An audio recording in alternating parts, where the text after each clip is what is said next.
অন্তর্বর্তী সরকারকে ব্যর্থ হতে দেওয়া যাবে না বললেন তারেক রহমান। গণতন্ত্র নস্যাতের চক্রান্ত শেষ হয়নি অভিযোগ মির্জা ফখরুলের। জনসমুদ্র নয়াপল্টন। বাংলাদেশের জন্য ঋণ অর্থ সহযোগিতা $300 কোটি ছাড়িয়ে যাবে। প্রধান উপদেষ্টাকে বিশ্ব ব্যাংকের কান্ট্রি ডিরেক্টর মানতে হবে 3টি শর্ত। শিক্ষার্থী সাব্বির হত্যায় ট্রাইব্যুনালে মামলা। শেখ হাসিনা ভারতে কি হিসেবে আছেন জানে না সরকার, সম্পর্কে ইয়ে নিতে আগ্রহী দিল্লি। 2 মাসের জন্য সারা দেশে সেনাবাহিনীকে ম্যাজিস্ট্রেসি ক্ষমতা প্রদান, জনপ্রশাসন মন্ত্রণালয়ের প্রজ্ঞাপন।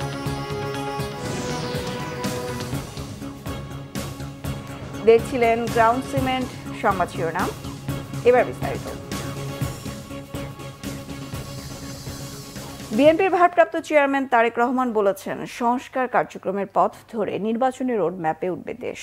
সুতরাং সবাইকে কাজের মাধ্যমে জনগণের বিশ্বাস ও ভালোবাসা অর্জন করতে হবে।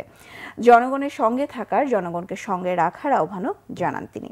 মঙ্গলবার নয়াপল্টনে বিএনপি সমাবেশে ভার্চুয়ালি যুক্ত হয়ে প্রধান অতিথির ভাষণে তারেক রহমান এসব কথা বলেন। বর্তমান অন্তর্বর্তীকালীন সরকার হাজারো শহীদের রক্তের বিনিময় লক্ষ কোটি জনতার গণ অভ্যুত্থানের ফসল। এই সরকারের কোনো কার্যক্রম সকলের কাছে হয়তো সাফল্য হিসাবে বিবেচিত নাও হতে পারে, কিন্তু এটি আমাদের প্রত্যেককে মনে রাখতে হবে, এই সরকারের ব্যর্থতা আমাদের সকলের ব্যর্থতা, বাংলাদেশের পক্ষের গণতান্ত্রিকামী জনগণের ব্যর্থতা। সুতরাং এই অন্তর্বর্তীকালীন সরকারকে কোনোভাবেই ব্যর্থ হতে দেওয়া যাবে না। দেশে বিদেশে থেকে নানা রকমের উস্কানিতেও জনগণ অন্তর্বর্তীকালীন সরকারকে ব্যর্থ হতে দেবে না। তবে অন্তর্বর্তীকালীন সরকার যাতে নিজেরাই নিজেদের ব্যর্থতার কারণ না হয়ে দাঁড়ায়, সে ব্যাপারে তাদেরকেও সতর্ক থাকতে হবে। অন্তর্বর্তীকালীন সরকার ইতিমধ্যেই বেশ কিছু ক্ষেত্রে সংস্কার কার্যক্রম হাতে নিয়েছে। তবে আমরা মনে করি অন্তর্বর্তীকালীন সরকার এজেন্ডা সেটিং এর ক্ষেত্রে অগ্রাধিকার ভিত্তি নির্ধারণ করতে না পারলে গণ অভ্যুত্থানের সাফল্য ব্যাহত করতে ষড়যন্ত্রকারী নানা চক্র সুযোগ গ্রহণ করতে পারে, এবং এরই ভিতর এর কিছু কিছু আলামত আমরা দেখতে পাচ্ছি। রাষ্ট্র এবং রাজনীতি সংস্কারে বিএনপি ঘোষিত 31 দফা সংস্কার কর্মসূচির আরো প্রয়োজনীয় পরিবর্তন পরিমার্জনকেও বিএনপি স্বাগত জানায়। এমনকি কেউ যদি মনে করেন একটি উন্নত এবং নিরাপদ বাংলাদেশের জন্য আরো নতুন রাজনৈতিক দলের প্রয়োজন রয়েছে, তাতেও দোষের কিছু নেই। জনগণের কাঙ্ক্ষিত বৈষম্যহীন বাংলাদেশ গড়ার এই যাত্রা পথে বাংলাদেশের পক্ষের শক্তিকে আরো কিছু পথ পাড়ি দিতে হবে। তবে সেই পথ অবশ্যই নয় সন্ত্রাস, সংঘর্ষ, প্রতিশোধ কিংবা প্রতিহিংসার, বরং সেই পথ হবে ধৈর্য, সহনশীলতা এবং সমঝোতা। প্রিয় ভাই বোনেরা, সবশেষে বলতে চাই, সংস্কার কার্যক্রমের পথ ধরে নির্বাচনী রোড ম্যাপে উঠবে আমাদের প্রিয় বাংলাদেশ। সুতরাং আসুন আমরা সবাই কাজের মাধ্যমে জনগণের বিশ্বাস, জনগণের ভালোবাসা অর্জন করি, জনগণকে সঙ্গে রাখি, জনগণের সঙ্গে থাকি। এদিকে বিএনপি নেতাদের অভিযোগ, প্রশাসনে এখনো আওয়ামী লীগের লোকেরা রয়ে গেছে। বুকের রক্ত দিয়ে হলেও গণতন্ত্রকে রক্ষা করা হবে। সব অত্যাচার অনাচারের জন্য শেখ হাসিনার বিচারের দাবি করেছেন নেতারা। তারা জানান, চূড়ান্ত বিচারের জন্য সবাইকে সতর্ক থাকতে হবে। আরিফুল ইসলাম মাসুম ও জাহাঙ্গীর আলমের তোলা ছবিতে রিপোর্ট করছেন সিকান্দার এমান। আন্তর্জাতিক গণতন্ত্র দিবস উপলক্ষে বিএনপির সমাবেশ। নয়াপল্টনের কেন্দ্রীয় কার্যালয়ের সামনে দুপুর 2টা থেকে সমাবেশ শুরুর কথা। তবে সকাল থেকেই মানুষের উপস্থিতি ছিল চোখে পড়ার মতো। সময় বাড়ার সাথে সাথে বাড়তে থাকে নয়াপল্টনমুখী জনস্রোত। ব্যানার, ফেস্টুন আর স্লোগানে মুখর পুরো এলাকা।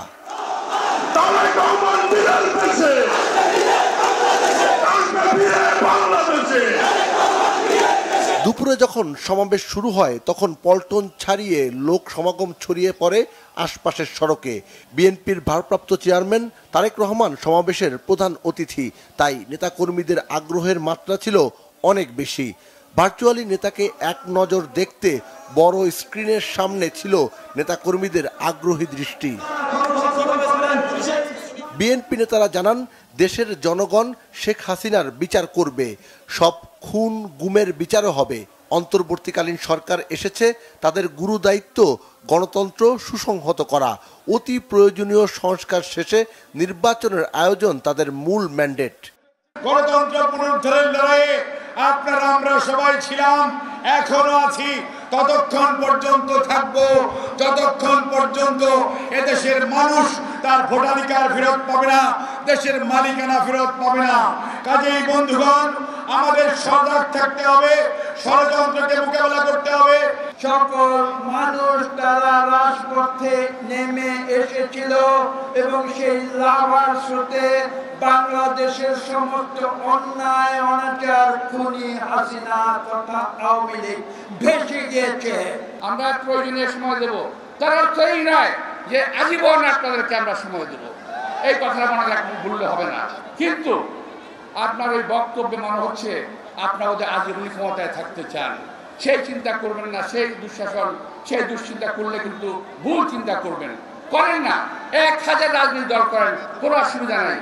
বুকের রক্ত দিয়ে হলেও গণতন্ত্রকে রক্ষার কথা জানান বিএনপি নেতারা।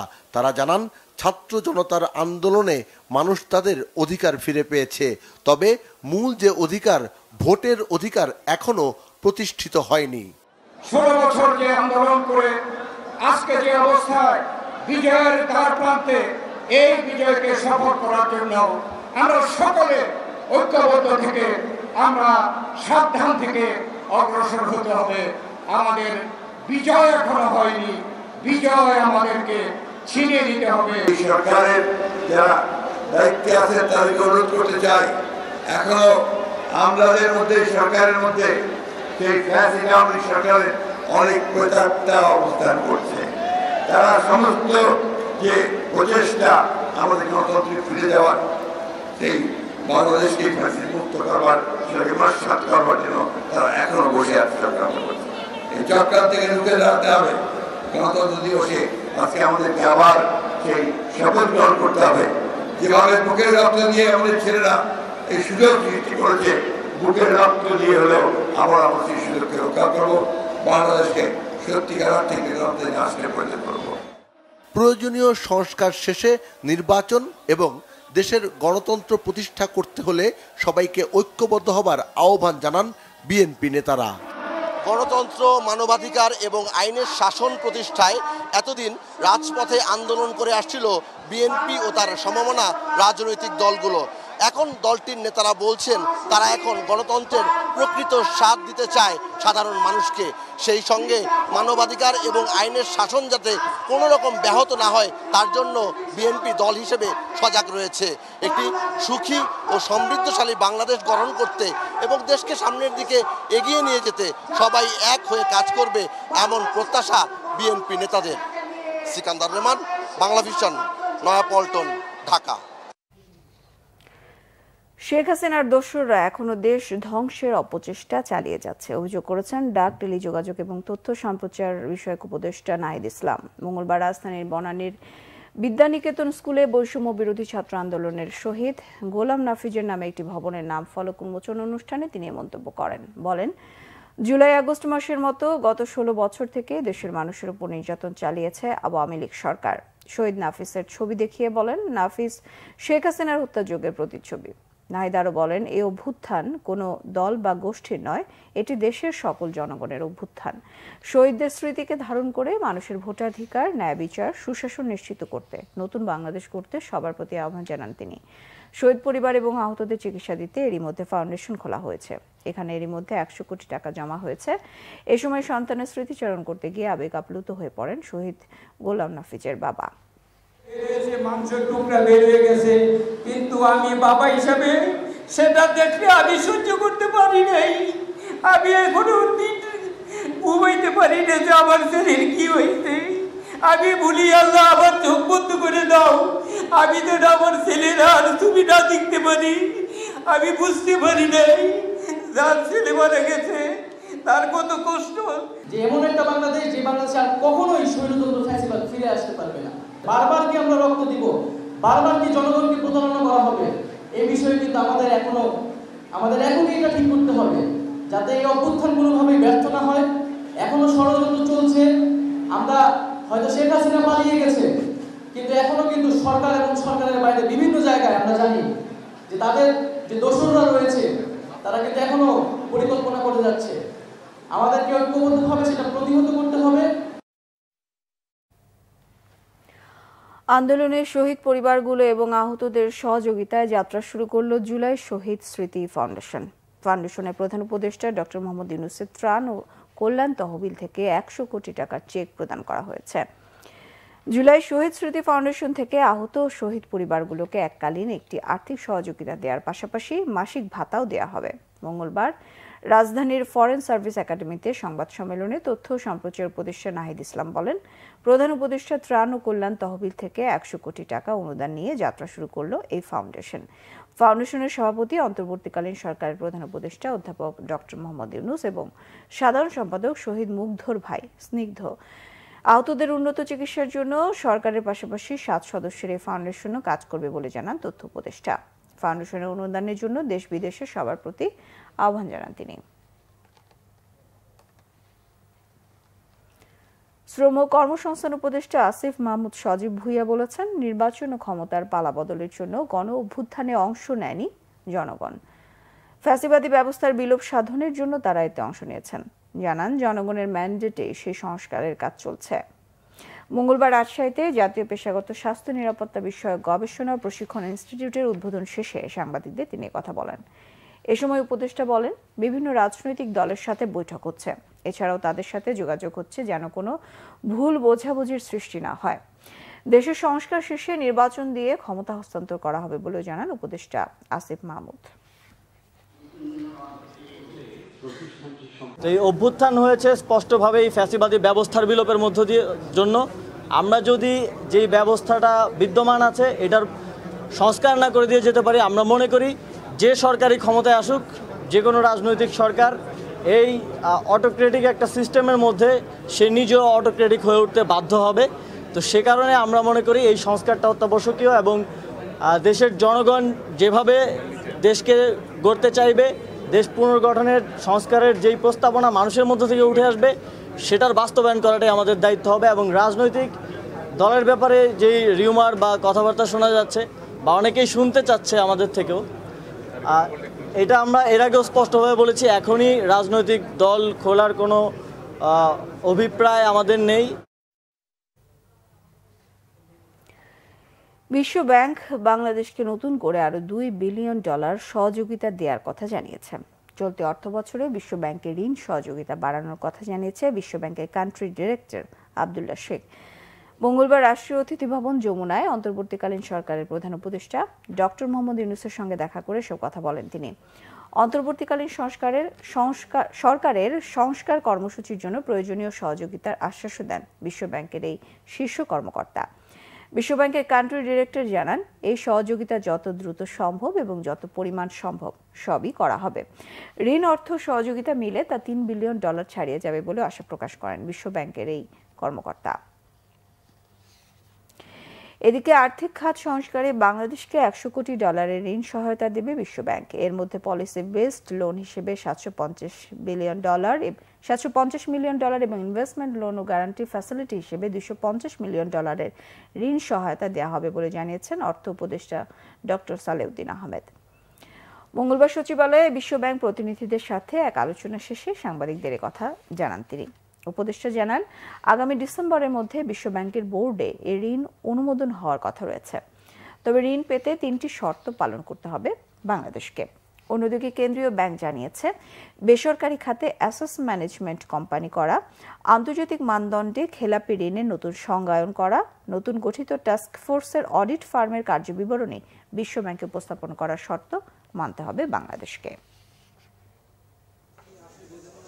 এবং আমরা যেটা বলেছি, আমাদের রিফর্মগুলোর জন্য সহায়তা দরকার, আমাদের একটা বাজেট সাপোর্ট দরকার ইমিডিয়েটলি, তারপর আমাদের কত ডেভেলপমেন্ট প্রজেক্ট আছে। ওয়ার্ল্ড ব্যাংক কিন্তু সবচেয়ে বহুজাতিক মাল্টিল্যাটারাল ইস্যুর মধ্যে সবচেয়ে বিগেস্ট ওনার আমাদের, অতএব তাদের সে সাহায্য দরকার, টেকনিক্যাল অ্যাসিস্ট্যান্স, আর্থিক সাহায্য। আমাদের লিকুইডিটি সাপোর্টের ব্যাপারে কথা বলেছি, ওগুলো ওরা দিতে মানে সম্মত হয়েছে। আমি আরও ফার্দার কথা বলবো ওয়াশিংটন ডিসি। মোটামুটি ইতিবাচক, ওরা আসছে ওপেন মাইন্ড এবং আরও ডিসকাশন হবে। বাট ডিসকাশনটা মেইনলি আমরা কিভাবে ইমপ্লিমেন্ট করব সংস্কারগুলো।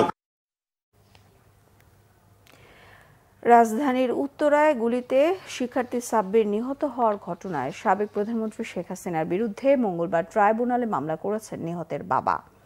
শেখ হাসিনা ছাড়াও সাবেক স্বরাষ্ট্রমন্ত্রী আসাদুজ্জামান খান, আইনমন্ত্রী আনিসুল হক সহ বেশ কয়েকজনকে মামলায় আসামি করা হয়েছে।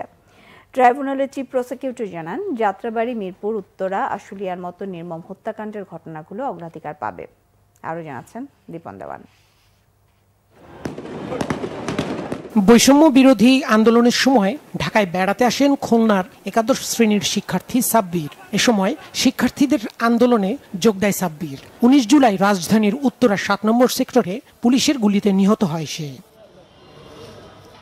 নিহত সাব্বিরের বাবা জানান, লাশ নিয়ে গ্রামের বাড়িতে যাওয়ার পথে অ্যাম্বুলেন্সে হামলা চালায় যুবলীগ, ছাত্রলীগ। এমনকি ছেলের লাশ বাসায় নেয়ার পরও দ্রুত দাফন করতে বাধ্য করে পুলিশ। ট্রাইব্যুনালে ছেলে হত্যার বিচার চাইতে এসে এসব জানালেন নিহত সাব্বিরের বাবা। আমার একটা মাত্র ছেলে, আমরা কালকে সকাল 10টার সময় পর্যন্ত সময় দাও, আমরা সকাল 10টার সময় লাশটা দাফন করবো। আমাদের কোনো কথা শুনলো না, সে আমাদের 3টার সময় লাশ নিয়েছি, 40 মিনিট টাইম দিয়েছে, 40 মিনিটের ভিতর আমরা লাশটা দাফন করতে বাধ্য হয়েছি। শেখ হাসিনা, স্বরাষ্ট্রমন্ত্রী আসাদুজ্জামান খান কামাল, আইনমন্ত্রী, তারপর ওই এরা কাদের। মামলার বিচার কার্যক্রম দ্রুত শুরুর তাগিদ দিয়েছেন আন্তর্জাতিক অপরাধ ট্রাইব্যুনালের চিফ প্রসিকিউটর। বিচারক নিয়োগ করে ট্রাইব্যুনাল গঠনের দাবি তার। ঢাকা শহরের সবচাইতে বড় বড় হত্যাকাণ্ড যেগুলো হয়েছে, ধরেন উত্তরাতে হয়েছে, যাত্রাবাড়িতে হয়েছে, বাড্ডাতে হয়েছে, মিরপুরে হয়েছে, আশুলিয়াতে হয়েছে, এই যে নির্মম হত্যাকাণ্ড এবং যেগুলো একেবারে জাজল্যমান আছে, এই মামলাগুলোকে আমরা আলাদা আলাদা করে এগুলো তদন্ত সম্পন্ন করে দ্রুত এগুলোকে বিচারের জন্য আগে নিয়ে আসার চেষ্টা করা হবে। এর বাইরে যেমন আলোচিত হচ্ছে রংপুরের আবু সাইদ, সেটা ঢাকার বাইরে, সেটাও আমরা প্রায়োরিটি বেসিসে চেষ্টা করব। এ পর্যন্ত আন্তর্জাতিক অপরাধ ট্রাইব্যুনালে 23টি অভিযোগ দায়ের করা হয়েছে। দীপন দেওয়ান, বাংলা ভিশন, ঢাকা। শেখ হাসিনা কোন স্ট্যাটাসে ভারতে আছেন তা এখনো আনুষ্ঠানিকভাবে জানতে চায়নি সরকার, বলেছেন পররাষ্ট্র উপদেষ্টা তৌহিদ হোসেন। জানিয়েছেন, জুলাই আগস্টের হত্যাকাণ্ডের তদন্তে ঢাকায় আসা জাতিসংঘের অনুসন্ধানী দল কাজ শুরু করেছে। তাদের সব ধরনের সহায়তা করবে সরকার। মঙ্গলবার মন্ত্রণালয়ের ব্রিফিংয়ে তিনি তথ্য জানান। দেখুন, সবকিছুই শুধু আইন দিয়ে চলে না। অনেকেই তো মার্কিন যুক্তরাষ্ট্রে গিয়ে 2 বছর থেকে আসছে, তাদের কি 45 দিনের মধ্যে কি তাদের কাগজ সব শেষ হয়ে গেছিল? হয়নি।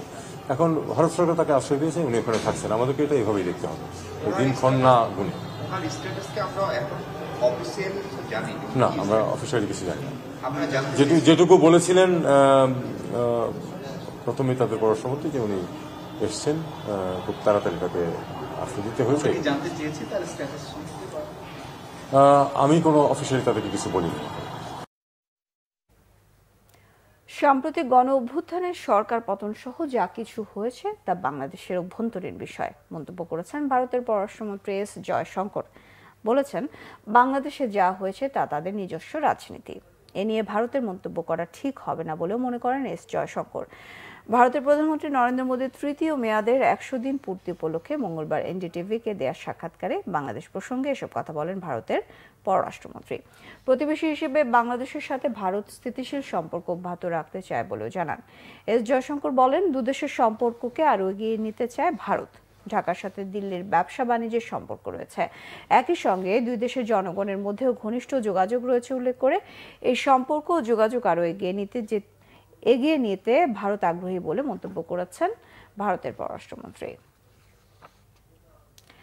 নির্বাহী ম্যাজিস্ট্রেটের ক্ষমতা পেল সেনাবাহিনীর কমিশনপ্রাপ্ত কর্মকর্তারা। 2 মাসের জন্য সেনাবাহিনীকে এই ক্ষমতা দিয়ে মঙ্গলবার প্রজ্ঞাপন জারি করেছে জনপ্রশাসন মন্ত্রণালয়। সেনাবাহিনীর কমিশনপ্রাপ্ত কর্মকর্তারা এই ম্যাজিস্ট্রেসি ক্ষমতা সারা দেশে প্রয়োগ করতে পারবেন বলে প্রজ্ঞাপনে জানানো হয়। ফৌজদারি কার্যবিধির ধারার অপরাধগুলো বিবেচনায় নিতে পারবেন তারা। কোটা সংস্কার আন্দোলন চরম আকার ধারণ করলে গত 19 জুলাই কারফিউ জারি করে সেনাবাহিনী মোতায়েন করা হয়। 5 আগস্টের পর থানা ছেড়ে কর্মবিরতিতে যায় সারা দেশের পুলিশ। এ সময় আইনশৃঙ্খলা পরিস্থিতির ব্যাপক অবনতি ঘটে। পরে কাজে যোগদানের জন্য পুলিশকে সময় বেঁধে দেয় সরকার। তবে এখনো পুরোদমে কাজ শুরু করতে পারেনি থানাগুলো। পুরোপুরি স্বাভাবিক হয়নি আইনশৃঙ্খলা পরিস্থিতি। তাই আইনশৃঙ্খলা পরিস্থিতি স্বাভাবিক রাখতে সেনাবাহিনীকে নির্বাহী ম্যাজিস্ট্রেটের ক্ষমতা দেওয়া হচ্ছে বলে সংশ্লিষ্ট সূত্রে জানা গেছে। গণ অভ্যুত্থানের পর জঙ্গি সহ 43 জন আলোচিত শীর্ষ সন্ত্রাসী কারাগার থেকে জামিনে বের হয়েছেন। এছাড়া পালিয়ে যাওয়া বন্দীদের মধ্যে এখনো 900 পলাতক রয়েছেন। কারাগারে হামলা, লুটপাট ও ভাঙচুর সহ এসব ঘটনায় 13টি মামলা করেছে কর্তৃপক্ষ। মঙ্গলবার রাজধানীর বকশীবাজারে কারা অধিদপ্তরে সাংবাদিকদের সাথে মতবিনিময় সভায় এসব তথ্য তুলে ধরেন কারা মহাপরিদর্শক ব্রিগেডিয়ার জেনারেল সৈয়দ মোহাম্মদ মোতাহার হোসেন। 5ই আগস্টের পরে যেগুলো অ্যাটাক হয়েছে এগুলো সুনির্দিষ্টভাবে আইডেন্টিফাই করার কার্যক্রম চলমান আছে। আলোচিত বন্দী অথবা শীর্ষ সন্ত্রাসী বলেন যাই বলেন ওরকম ডেফিনেশনে, বাট ডেফিনেশন আপনাদের সাথে হয়তো আমাদের মিলবে না। আমাদের পেরিমিটারে আমরা যে ডেফিনেশন পেয়েছি এরকম 43 জন বন্দী ইতিমধ্যে কারাগার থেকে জামিনে মুক্ত হয়েছেন। যে কারাগারগুলোতে আমাদের বিশৃঙ্খলা হয়েছিল প্রতিটাতেই আমরা মামলা করেছি এবং মামলায় আসলে আমরা সুনির্দিষ্টভাবে কাউকে দায়ী করতে পারি না, বিকজ এটা একটা ডিফারেন্ট টাইপের সিনারিও ছিল। বাট অজ্ঞাতনামা আক্রমণকারীদের বিরুদ্ধে মামলা করা হয়েছে। সো তদন্ত করে তদন্তকারী সংস্থাগুলো এই ব্যাপারে আমাদের টোটাল বেসিক্যালি 5টা কারাগার থেকে কিছু লোক পালিয়েছে, 5টার জন্য 5টা আলাদা মামলা হয়েছে। চতুর্থ শ্রেণীর কর্মচারী নেতা আশিকুর রহমান নয়ন ও তার বাহিনীর দাপটে অতিষ্ঠ রংপুর মেডিকেলের কর্মকর্তারা। প্রভাবশালীদের ছত্রছায়ায় কর্মচারী নিয়োগ, বদলি, ডিউটি, টেন্ডারবাজি সহ সব ক্ষেত্রেই রয়েছে তার আধিপত্য। পরিত্যক্ত 2টি ভবন দখলে নিয়ে ভাড়া দিয়েছে। ওই ভবনের বিদ্যুৎ ও পানির বিল বহন করে হাসপাতাল কর্তৃপক্ষ। এতে বকেয়া পড়েছে 1 কোটি টাকা। রংপুর মেডিকেল নিয়ে জুয়েল আহমেদের 3 পর্বের রিপোর্টের আজ থাকছে প্রথম পর্ব। শ্যাওলা ধরা, আগাছায় ভরা, মরিচা পড়া ভবন দুটিতে ঝুঁকি নিয়ে বসবাস করছেন ভাড়াটিয়ারা। গেল 15 বছর ধরে হাসপাতাল থেকে কলেজ সবখানে দৌরাত্ম্য ওরা 9 জন নামে পরিচিত নয়ন বাহিনীর। হাসপাতালের 18 ও 19 নম্বর ভবন পরিত্যক্ত ঘোষণা করা হলেও ভবন দুটি দখলে নিয়ে ভাড়া দেয় তারা। কর্মচারী নিয়োগ, বদলি, ডিউটি আর টেন্ডারবাজি সহ সব ক্ষেত্রেই এ বাহিনীর আধিপত্য। কর্তৃপক্ষ যদি ঠিকভাবে দেখতো তাহলে তো এরকম হওয়ার কথা না। এটা মেডিকেল, যেমন এই মেন গেটগুলো এখানে দারোয়ান থাকবে, পাহারা থাকবে, কিন্তু থাকে না। দেখেন মেন গেটগুলো বন্ধ থাকে। আছে গডফাদার আছে, তারা তো ফিরাবার সরকারের কাছে প্রিয় লোক। যে সরকার আছে তার কাছে প্রিয় লোক। 10 এবং 12 এটি বিল্ডিং রিপেয়ার না করেই কোনো একটা বিল তুলে নিয়ে চলে গেছে। 2-3 বার শুনছি আসি বলে গেছি ঝুঁকি পড়বো, তারপরে সবাই থাকে আসি ইয়া করে। এমনটা না বলি, জেনার তত্ত্বাবধানে আসি, ওনাকে দেওয়া একটা নির্দিষ্ট পরিমাণ ভাড়াই। দখল করা ভবনে অবাধে চলে হিটার ও এসির ব্যবহার। বিল দিতে হয় হাসপাতাল কর্তৃপক্ষকে। গেল জুনে 1 মাসের বিল আসে 47 লাখ টাকা। এখানে একটা হিউজ কনজাম্পশন হচ্ছে, কারণ এখানে প্রায় 32টা ফ্যামিলি থাকে। 32টা ফ্যামিলি তো আপনারা 32টা ফ্যামিলি অনেক এখানে কনজিউম হচ্ছে, আপনার পানি কনজিউম হচ্ছে, বিদ্যুৎ কনজিউম হচ্ছে, যার ফলে এখানকার যেটা মান্থলি যেটা খরচ তার চেয়ে অনেক বেশি তাদেরকে বিয়ার করতে হচ্ছে। এবং সরকারের এখানে ঊর্ধ্বতন কর্তৃপক্ষ থেকে এখানে নির্দেশ দিয়েছে যে কোনো অবৈধ যদি কোনো লাইন থাকে বা থাকে সেটা যেন কাট আপ করা হয়। হাসপাতাল কর্তৃপক্ষ জানিয়েছে ভবনে বসবাসকারীদের উচ্ছেদের নোটিশ দেওয়া হয়েছে। 18-19 নম্বর কোয়ার্টার কিন্তু এটা পরিত্যক্ত ঘোষণা আছে। তো তবে যেহেতু পরিত্যক্ত ভবন, এখানে বসবাস করা ঝুঁকিপূর্ণ এবং আগামী 15 দিনের মধ্যে এটা অবশ্যই খালি করে দিবেন, না হলে আমরা প্রয়োজনীয় প্রশাসনিক ব্যবস্থা নেব, আইনগত ব্যবস্থা নেব। গত 5 আগস্ট আওয়ামী সরকার পতনের পর সটকে পড়ে অভিযুক্ত নয়ন। জুয়েল আহমেদ, বাংলা ভিশন, রংপুর। ভারতের মতো বড় দলের বিপক্ষে টেস্ট খেলাটা চ্যালেঞ্জিং মনে করেন টাইগার কোচ চন্ডিকা হাথুরুসিংহে। তার কাছে বড় দলের বিপক্ষে চাপে থাকাটা সুবিধাজনক। এদিকে ভারতের অধিনায়ক রোহিত শর্মা বলেছেন তাদের বিপক্ষে জিতে সবাই মজা নিতে চায়। টেস্ট শুরুর আগে বাংলাদেশ সেই স্বাদ নিচ্ছে। মনির হোসেন খানের ডেস্ক রিপোর্ট। চেন্নাই টেস্ট শুরুর আগে চলছে কথার খেলা। সেই খেলায় মনোযোগ নেই টাইগারদের, সর্বোচ্চ প্রস্তুতি নিতেই ব্যস্ত শান্তরা। পাকিস্তানকে হোয়াইট ওয়াশ করায় এবার ভারত বধের প্রত্যাশা ভক্তদের। এই চাপকে অনুপ্রেরণা হিসেবে নিচ্ছে বাংলাদেশ। এই চাপকে সুবিধা হিসেবে দেখছি। এটা আমাদের অনেক বেশি উদ্বুদ্ধ করে, আরো বেশি সামনে তাকানোর সুযোগ করে দেয়। আমরা নিজেদের শক্তি ও সীমাবদ্ধতা সম্পর্কে বুঝতে পারি। দারুণ ছন্দে বাংলাদেশের পেসাররা। অলরাউন্ড পারফরমেন্সে মিরাজের মাঝে ভবিষ্যতের সাকিবকে দেখতে পাচ্ছেন হাথুরু। বিশ্বের সেরা দলের বিপক্ষে খেলতে পারলে আমরা আরো উৎসাহিত হই। ভারতের বিপক্ষে টেস্ট খেলা বড় চ্যালেঞ্জ, আমরা সেই চ্যালেঞ্জের দিকেই তাকিয়ে। মাঠে নামার আগে কথার লড়াইয়ে নেমে গেছে ভারতের অধিনায়ক রোহিত শর্মা। টেস্টে টাইগারদের একটুও ছাড় না দেওয়ার হুমকি দিয়ে রেখেছেন তিনি। Monir Hossain Khan, Banglavision sports desk. সংবাদ শেষ করব ক্রাউন সিমেন্ট শিরোনামগুলো আর একবার জানিয়ে।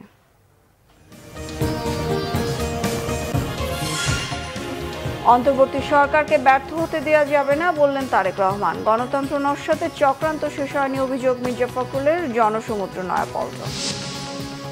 বাংলাদেশের জন্য ঋণ অর্থ সহযোগিতা $300 কোটি ছাড়িয়ে যাবে। প্রধান উপদেষ্টাকে বিশ্ব ব্যাংকের কান্ট্রি ডিরেক্টর মানতে হবে 3টি শর্ত।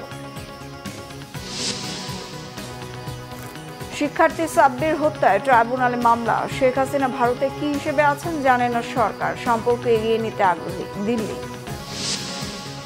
2 মাসের জন্য সারা দেশের সেনাবাহিনীকে ম্যাজিস্ট্রেসি ক্ষমতা প্রদান, জনপ্রশাসন মন্ত্রণালয়ের প্রজ্ঞাপন।